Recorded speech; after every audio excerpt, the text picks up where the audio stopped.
नमस्कार दोस्तों, stock movers में आपका स्वागत है। दोस्तों, आप हमारे चैनल पे नए हैं तो हमारे चैनल को सब्सक्राइब और बेल आइकन को हिट जरूर कर लें। आज हम बात करेंगे क्लीन साइंस एंड टेक्नोलॉजी के बारे में। इस कंपनी की बात करें तो आज के दिन इस स्टॉक ने 52 वीक लो आप कह सकते हैं कंपनी ने लगाया है। इसके कारण हो सकता है कि मतलब कल के दिन इस स्टॉक के रिजल्ट भी आने वाले हैं दोस्तों Q4 के, तो इसके कारण हो सकता है कि आज के दिन जो कंपनी 52 वीक लो लगाया तो बहुत सारे रिटेल इन्वेस्टर इस स्टॉक में ऑलरेडी आप कह सकते हैं कि बहुत हायर प्राइस पे 2600-2700 के प्राइस पे बाइंग करके फंसे हैं। हो सकता है कुछ इन्वेस्टर इस स्टॉक को बाइंग कर मतलब सेल कर सकते हैं दोस्तों मेरे पॉइंट से, क्योंकि आज के दिन हो सकता है कि उन्होंने सेलिंग किया हो। और सेलिंग करने की बात करें कि हम इसको यहाँ पे सेलिंग करेंगे और कल के दिन और भी गिरावट देखने को मिलेगी तो हम जो है कि बाइंग कर लेंगे। तो सबसे पहले दोस्तों मेरे पॉइंट से एक भी शेयर आपको सेल करने की जरूरत नहीं है। मैं ऐसा क्यों बोल रहा हूँ उससे रिलेटेड मैं आगे डिस्कस करूँगा। बहुत सारे इन्वेस्टर ने इस स्टॉक को टॉप पे बाइंग किया है, वहाँ से देखा है तो ये कंपनी अभी तक 50% के ऊपर डाउन हो गई है। तो उनको क्या करना चाहिए दोस्तों, जिससे रिलेटेड मैं बात करूँगा, और क्या अभी इस स्टॉक को बाइंग करना चाहिए या नहीं करना चाहिए, जिससे रिलेटेड मैं बात करूंगा। आगे क्लीन साइंस एंड टेक्नोलॉजी के ऊपर जैसा कि आप देख, सबसे पहले दोस्तों आज के दिन में अगर बात करूं तो आप कह सकते हैं कि स्टॉक में 1.25% की तेजी देखने को मिली। मार्केट की भी बात करें तो मार्केट भी आज के दिन हरे निशान में क्लोजिंग दिया है। इंपॉर्टेंट पॉइंट यही है दोस्तों कि बहुत सारे इन्वेस्टर इस स्टॉक में फंसे हैं। फंसे होने का मतलब क्या है कि आज के दिन अगर आप प्रीवियस क्लोजिंग देखेंगे तो कंपनी उसके नीचे ही उसके आसपास ही ओपन होती है, जो कि इस कंपनी का 52 वीक लो भी आप कह सकते हैं। हालांकि दोस्तों ये 52 वीक ये भी लो आप कह सकते हैं। मतलब कई दिनों से स्टॉक में गिरावट ही देखने को मिल रही है। यहाँ पे अगर आप 5 दिन के चार्ट को देखेंगे तो 5 दिन में कंपनी डाउन ही है। 1 महीने की बात करें तो 1 महीने में भी कंपनी डाउन है। 6 महीने में अगर देखेंगे दोस्तों तो कंपनी ने अभी तक कुछ भी रिटर्न बना के नहीं दिया है। यहाँ पे अगर मैं 1 साल की बात करूँ तो 15 से 16% कंपनी डाउन है। एक इंपॉर्टेंट पॉइंट दोस्तों, एक चीज़ और भी आप नोट करना कि ये कंपनी बहुत ही ज़्यादा वॉलेटाइल है। वॉलेटाइल का मतलब क्या है कि ऐसा नहीं कभी आपको तेज़ी देखने को मिल गए तो वहाँ से कोई फिक्स रूल्स नहीं कि स्टॉक में गिरावट नहीं होगी, गिरावट भी होगी। इस चीज़ को भी आप चाहे तो नोट करके चल सकते हैं। सेकंड, अगर मैं 5 साल की बात करूँ तो 5 साल में कंपनी 20% डाउन है। हालांकि ये कंपनी जस्ट अभी भी मार्केट में आई हुई है। यहाँ से यहाँ तक अगर आप देखें तो 50% के ऊपर ये कंपनी डाउन हो चुकी है। आज की अगर मैं बात करूँ तो आज के दिन इस स्टॉक में लगभग 1276 का जो कि लो देखने को मिला, यहीं पे आपको यही लो आज के दिन का देखने को मिल जाएगा। बहुत सारे इन्वेस्टर इस स्टॉक में 50% डाउन होने के बाद अपने आप को फंसा हुआ फील कर रहे हैं। बहुत ज़्यादा गिरावट देखने के बाद देखिए दोस्तों, होता क्या है कि अगर मैं रहूँ चाहे आप रहो, कोई भी XYZ अगर किसी भी स्टॉक को बाइंग करता है तो उससे क्या एक्सपेक्ट करता है कि वो स्टॉक हमने बाइंग कर लिया, अभी ये ऊपर ही जाना चाहिए। तो देखा जाए दोस्तों तो ये मार्केट है, यहाँ पे किसी बात की गारंटी नहीं होती है। हाँ, आपके पास अगर टाइम है, पेशेंस है तो वो स्टॉक आने वाले समय में ऊपर जाएगा, क्योंकि आपने अगर किसी भी स्टॉक को बाइंग किया होगा तो आपने सोच समझ करके ही बाइंग किया होगा कि वो कंपनी आने वाले समय फ्यूचर का मल्टीबैगर बनेगी, कंपनी के बिजनेस क्या है। तो उससे रिलेटेड मतलब क्या दोस्तों, सबसे इंपॉर्टेंट पॉइंट तो कंपनी के बिजनेस को आपको पढ़ना चाहिए। कंपनी करती क्या है, ऐसा नहीं कंपनी कुछ प्रोडक्ट बता रही हो मार्केट में, आपने आज तक वो प्रोडक्ट देखा ही नहीं, तो उस हिसाब से आप कह सकते हैं कि मतलब वो स्टॉक एक प्रकार से स्कैम साबित हो सकता है। उसी हिसाब से अगर मैं कंपनी के रिजल्ट की बात करूं तो जिस टाइप से मतलब इस समय पूरा एक केमिकल सेक्टर वाली कंपनियां परफॉर्म कर रही है, उसी हिसाब से ये भी कंपनी अभी तक परफॉर्म कर रही है। यहाँ पे अगर मैं कंपनी की बात करूं तो आप कह सकते हैं दिसंबर महीने में कुछ एस्टिमेशन बीट किया था, और यहाँ पे अगर आप देखेंगे तो 15 तारीख के दिन इस कंपनी ने अपने मतलब कंपनी 15 तारीख को अपना रिजल्ट पेश करेगी। रिजल्ट में जो इनसे एक्सपेक्ट किया जा रहा है दोस्तों, आप कह सकते हैं कि बहुत ज़्यादा एक्सपेक्टेशन भी नहीं है। हालांकि छोटी कंपनी है, mid cap small cap type की कंपनी, 13,000 करोड़ का मार्केट कैप देखने को मिलता है। उस हिसाब से आप कह सकते हैं कि इस स्टॉक से जितना भी उम्मीद किया जा रहा है उसको भी अगर ये कंपनी फुलफिल करती है तो स्टॉक में एक तेजी भी देखने को मिल सकती है। सेकंड, इस स्टॉक में बहुत सारे इन्वेस्टर टॉप पे बाई करके फंसे हैं तो सोच रहे हैं कभी इस स्टॉक में तेजी आएगी। तो सबसे पहले दोस्तों आपसे बताना 1.25% की जो तेजी देखने को मिली उसमें भी अगर आप देखें तो बहुत ज़्यादा इस स्टॉक में शेयर ट्रेड नहीं हुए। लगभग आप कह सकते हैं कि 80 लाख के आसपास टोटल शेयर ट्रेड हुए हैं। उसमें भी अगर देखा जाए तो मतलब 80 लाख नहीं, माफ़ करना, 1000 में आप कह सकते हैं कि इस स्टॉक में ट्रेड हुए हैं। 80,000 के आसपास इसमें टोटल ट्रेडिंग हुई, जिसमें 55% माल डिलीवरी में उठाया गया है। यहाँ पे अगर लो की बात करें तो 1 जनवरी 2024 को कंपनी ने 1622 रुपये की जो कि 52 वीक हाई है। एक्चुअल में कंपनी 2600-2700 के आसपास भी गई थी। लो की बात करें 14 मई ही देखने को मिलेगा, जो कि आज का ही दिन आप कह सकते हैं।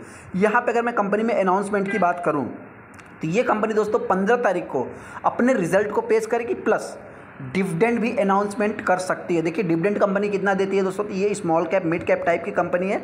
ऐसा नहीं कि आप प्राइस देख करके बाई कर रहे हैं तो उसमें जो है कि आपको 100-200 का डिविडेंड मिलेगा, नहीं। ये कंपनियां दोस्तों मतलब कि बहुत छोटी कंपनी है, 3 रुपये 2 रुपये मतलब सिंगल डिजिट में आप इनसे डिविडेंड का एक्सपेक्टेशन लेके चल सकते हैं। हालांकि दोस्तों इनसे ही नहीं, बहुत बड़ी बड़ी कंपनियां हैं तो उनसे भी आप चाहे तो मतलब डिविडेंड बहुत ज़्यादा वो लोग नहीं देते हैं। अभी बहुत सारे इन्वेस्टर इस कंपनी को बाई करना चाहते हैं, बहुत सारे इन्वेस्टर इस स्टॉक में फंसे हैं। सबसे पहले उससे रिलेटेड मैं बात कर लेता हूँ। देखिए दोस्तों, केमिकल सेक्टर एक ऐसा सेक्टर है कि यहाँ पे बहुत ज़्यादा से ज़्यादा आपको कंपटीशन भी देखने को मिलेगा। बहुत ज़्यादा से ज़्यादा मतलब आप कह सकते हैं कि मतलब ऐसी कोई कंपनी नहीं है कि जो 2 लाख 4 लाख करोड़ की कंपनी हो। उसमें आपसे बता दें बहुत छोटी छोटी कंपनियां मार्केट में वर्क करती है। उस हिसाब से आप अगर देखेंगे तो ये कंपनी का जो केमिकल का परफॉर्मेंस है दोस्तों, मतलब परफॉर्मेंस केमिकल से रिलेटेड ये कंपनी काम करती है। ऐसे में जो कि मतलब देखा जाए तो एपीआई भी आप कह सकते हैं, फार्माक्यूटिकल से भी रिलेटेड कंपनी के पास काम है। उसमें जो सबसे मेन है दोस्तों, कंपनी का बिजनेस पूरे वर्ल्ड में फैला हुआ है। यहाँ पे अगर मैं परफॉर्मेंस केमिकल में भी बात करूँ तो आप कह सकते हैं कि फर्स्ट नंबर पे MEHQ जो कि एक केमिकल का टाइप है दोस्तों, नंबर ऑफ इन वर्ल्ड में देखने को मिलेगा आपको, वर्ल्ड में फर्स्ट नंबर पे आती है। वही भी BHA की बात करें तो ये भी आपका मतलब जो कंपनी का केमिकल है दोस्तों, वो देखा है तो एकदम बेस्ट ही देखने को मिलता है। सेकंड, अगर मैं कंपनी की बात करूं तो कुछ लोगों के मन में डाउट होगा, जब इतना बिजनेस इनका स्ट्रांग है, प्रोडक्ट इतने स्ट्रांग है, तो कंपनी चल क्यों नहीं रही है। सबसे पहले दोस्तों तो एक रीजन्स मैं आपको बताना चाहता हूँ चलने के नहीं पीछे का मतलब जो रीजन्स है। एक पूरे अगर मैं सेक्टर की बात करूं तो आप कह सकते हैं पूरा एक सेक्टर ही नहीं चल रहा है, तो उसके लिए ये कोई कंपनी जिम्मेदार नहीं है। सेकंड, अगर मैं परफॉर्मेंस केमिकल की बात करूं तो परफॉर्मेंस केमिकल मतलब कैसे होते हैं दोस्तों, आप कह सकते हैं कि एक प्रकार से जो रबर, टेक्सटाइल और मतलब कुछ टायर्स, तमाम जगह पे जो केमिकल्स यूज होते हैं उसको आप कह सकते हैं परफॉर्मेंस केमिकल कहते हैं। जो कि आप यहाँ पे देखेंगे तो टाइप ऑफ परफॉर्मेंस केमिकल के नंबर्स भी दिए हुए हैं। उस हिसाब से अगर मैं इस कंपनी की बात करूं तो जो कंपनी का बिजनेस है उसमें आप कह सकते हैं कि परफॉर्मेंस केमिकल से इस कंपनी के पास 67% का रेवेन्यू जनरेट होता है। मतलब कहने का अर्थ ये दोस्तों कि टेक्सटाइल सेक्टर वाली कंपनियों को इस समय आप देख रहे हो, वहीं पे देखा जाए तो रबड़ वाली कंपनियों की बात करें, पॉलीमर वाली कंपनियों की बात करें तो कुछ इतना खास अभी तक उनका भी परफॉर्मेंस नहीं, तो इस कंपनी का परफॉर्मेंस कहाँ से आते हुए दिखेगा। FMCG सेक्टर कंपनियों का बात करो दोस्तों, मतलब देखा जाए इतना कुछ खास परफॉर्मेंस देखने को नहीं मिल रहे हैं। हालांकि इंडिया की अगर बात करो 36% का रेवेन्यू आता है, यहाँ तक कि जो चाइना पूरे वर्ल्ड को डोमिनेट करता है उसमें आप कह सकते हैं कि 21% रेवेन्यू चाइना से भी इनके पास आता है। मतलब इनका जो बिजनेस है पूरे वर्ल्ड में देखने को मिलता है। तो इस हिसाब से कंपनी दोस्तों मेरे पॉइंट से बेस्ट है। हालांकि अगर मैं कुछ इंटरनेशनल फुटप्रिंट की बात करूँ तो China, Europe, USA, Korea, Taiwan, Japan, तमाम जगह पे इनका बिजनेस भी देखने को मिलेगा। यहाँ पे अगर देखा है तो कंपनी ने कुछ कैपेक्स भी करके रखा है, जैसा कि आप देख सकते हैं कि फाइनेंशियल ईयर जो 9वां महीना है दोस्तों फाइनेंशियल ईयर का, आप कह सकते हैं 24 में लगभग 225 करोड़, 225 करोड़ का कंपनी ने कुछ यहाँ पे जो है कि कैपेक्स भी करके रखा है। तो उसमें आप कह सकते हैं कि जो कंपनी का बिजनेस है आने वाले समय में हो सकता है कि वर्क कर सकता है। इस स्टॉक में जो भी इन्वेस्टर फंसे दोस्तों उससे रिलेटेड भी मैं बात कर लेता हूँ। सबसे पहले देखिए पी तो एक हाई रहेगा क्योंकि कंपनी का रेवेन्यू सेल्स इतना कुछ खास नहीं, तो इस हिसाब से कंपनी छोटी है। 75% का स्टेक प्रमोटर के पास है, जो कि सबसे बड़ा पॉजिटिव है। सबसे बड़ा पॉजिटिव दोस्तों, उससे भी बड़ा पॉजिटिव, कंपनी के ऊपर कोई भी डेट नहीं है। सेकेंड, यहाँ पे अभी तक का अगर आप कुछ प्रॉस देखेंगे दोस्तों अपनी अपनी वेबसाइट के अनुसार तो कंपनी का प्रॉस भी अच्छा है। सेकेंड नंबर की ये कंपनी सबसे लास्ट नंबर पर देखने को मिलती है। और यहाँ पे प्लेज अगर आप देखेंगे तो एक भी शेयर प्लेज नहीं है, इससे भी बड़ा मतलब कि आप कह सकते हैं कि पॉजिटिव देखने को मिलता है। सेकंड, अगर मैं कंपनी के रेवेन्यू की बात करूं तो कंपनी 200-250 करोड़ का रेवेन्यू जनरेट करती है, जो कि इनसे इस बार भी 200-250 करोड़ का ही एक्सपेक्टेशन रखा गया है। यहाँ पे अगर मैं कंपनी की अभी तक की सेल्स की बात करूँ तो 30% के आसपास देखने को मिलता था। हालांकि इस समय अगर मैं TTM में बात करूँ तो बहुत सारी कंपनियों के रिजल्ट, चाहे SRF हो, चाहे Pidilite दोस्तों, चाहे आरती इंडस्ट्री, जो बहुत बड़ी बड़ी कंपनियों के रिजल्ट खराब आ रहे हैं। तो ये कंपनी तो बहुत छोटी देखने को मिलती है। CGR देखा जाए तो कंपनी का जब अभी तक का परफॉर्मेंस ही अच्छा नहीं, तो रिटर्न मतलब CGR कहाँ से अच्छा जनरेट करेगी दोस्तों। तो इस हिसाब से अगर मैं रिटर्न इक्विटी की बात करूँ तो एकदम बेस्ट ही देखने को मिल रहा है।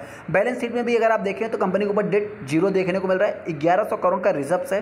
तो जो इन्वेस्टर सोच रहे हैं कि हम फंसे हैं, हम उनसे इतना ही कहना चाहते हैं, कोई भी इस स्टॉक में फंसा नहीं है। 75% का स्टेक प्रमोटर के पास आज भी है। हालांकि स्टॉक ऊपर गया था, चाहते तो प्रमोटर अपने स्टेक को सेल भी कर सकते थे, लेकिन अभी भी उन्होंने 75:25 का रेशियो फुलफिल करके 75 का जो स्टेक है दोस्तों 75% ओन भी करते हैं। FIs और DIs क्या बेच दिए? नहीं दोस्तों, 5% के ऊपर स्टेक उनके पास भी है। हालांकि पब्लिक की बात करें तो पब्लिक ने भी इस स्टॉक में बाइंग किया है। वैसे में जो भी investor clean and science technology में बाई करना चाहते हैं दोस्तों, मेरी तरफ से कोई भी रिकमेंडेशन नहीं। हाँ, हम इतना ही कहना चाहते हैं, आप लोग जो भी सोच रहे हैं कि हम फंस गए हैं, हम उनसे इतना ही कहना चाहते हैं, कोई भी फंसा नहीं है। एक समय आएगा दोस्तों कि ये स्टॉक भी रिकवर होगा और कंपनी का अच्छा खासा रिटर्न भी बना के देगी। इंपॉर्टेंट पॉइंट यही है दोस्तों कि अभी आप देख रहे हैं कि मतलब कुछ इतना खास नहीं, लगभग 70-80 हज़ार टोटल शेयर ट्रेड हुए, जिसमें आप कह सकते हैं कि 1% के आसपास स्टॉक में 2% के आसपास तेजी भी देखने को मिली है। है, उस हिसाब से जिस टाइम पे इस स्टॉक में लाखों में शेयर ट्रेड होंगे तो एक तरफा तेजी देखने को मिलेगी। तो कहने का अर्थ है दोस्तों कि जिनके पास भी, मैं इतना ही कहना चाहता हूँ, एक बार कंपनी के Q4 के रिजल्ट को देख लें। और भी गिरावट होती है तो मेरे पॉइंट से आप चाहे तो फिलहाल के लिए इस स्टॉक को लॉन्ग टाइम के लिए बाइंग कर सकते हैं। बाकी मर्जी आपकी, डिसीजन आपको लेना है। जो लोग सोच रहे हैं कि हम फंस गए, उनसे इतना ही कहना चाहते हैं, कोई भी फंसा नहीं है। आपके पास अगर पुरानी होल्डिंग्स है तो लॉस में सेल करने की जरूरत नहीं, बाकी मर्जी आपके, डिसीजन आपको लेना है। चलिए दोस्तों, अच्छा वीडियो को लाइक कर दें, चैनल को सब्सक्राइब कर लें। थैंक यू दोस्तों।